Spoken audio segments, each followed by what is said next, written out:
நான் உங்கள வந்து நெறைய இன்டர்வியூஸ் நான் பார்த்தேன். பார்த்துட்டு இருக்கும்போது ஒரு ஒரு விஷயம் நீங்க சொன்னீங்க. நான் அச்சீவ் பண்ணாலுமே, எனக்கான அந்த ரெகக்னிஷன் இன்னும் கிடைக்கல.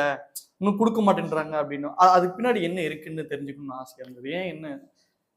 ரெகக்னிஷன்ன்றது என்னன்னா, ஸோ பர்சனலா நம்ம க்ளோஸ்டா இருக்கிறவங்களுக்கு வந்து நம்ம என்ன பண்ணியிருக்கோன்றது தெரியும். எஸ். அத தாண்டி நம்ம ரீச் ஆகணும்னா, ஒரு சோசியல் மீடியா மூலமாவோ, இல்ல வந்து ஒரு ஒரு பெரிய பொலிட்டிஷியன் மூலியமாவோ நம்ம வந்து கூப்பிட்டு ஒரு விஷ் குடுத்தா தான், அந்த விஷயம் வந்து ரீச் ஆகும். ஸோ மீடியா மூலியமா. எல்லாமே மீடியா மூலியமா தான் ரீச் ஆகுது. ம்.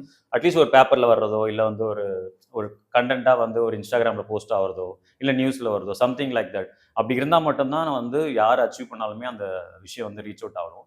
பட் என்ன பொறுத்தவரைக்கும் என்னன்னா, லாஸ்ட் 1 இயர் ஆச்சு நான் மிஸ்டர் இந்தியா டைட்டில் வின் பண்ணி.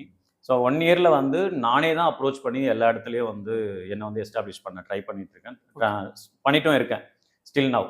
பட் இதெல்லாம் பார்த்துமே வந்து நெறைய பேர் கண்டிப்பா ரீச் அவுட் ஆயிருக்கும். ஏன்னா நெறைய வீடியோஸ் பேசியிருக்கேன். நெறைய பேர் பார்த்துருப்பாங்க.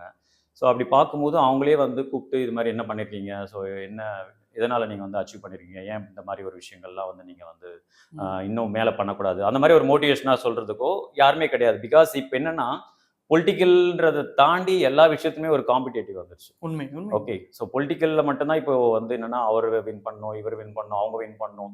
ஸோ அதுக்காக பேசுறத தாண்டி, பர்சனலா மக்களோட அந்த விஷயங்கள வந்து கொண்டு சேர்க்கிறதுக்கு யாருமே ரெடியா இல்ல. ஸோ எவ்ரி வீக்கெண்ட் பார்த்தீங்கன்னா, ஒரு மூவி வந்துருது. ஸோ எல்லாருமே என்ன பண்ணாங்கன்னா, அந்த மூவிக்கான அந்த 2, 3 நாளைக்கு வந்து அடாப்ட் ஆயிடுறாங்க.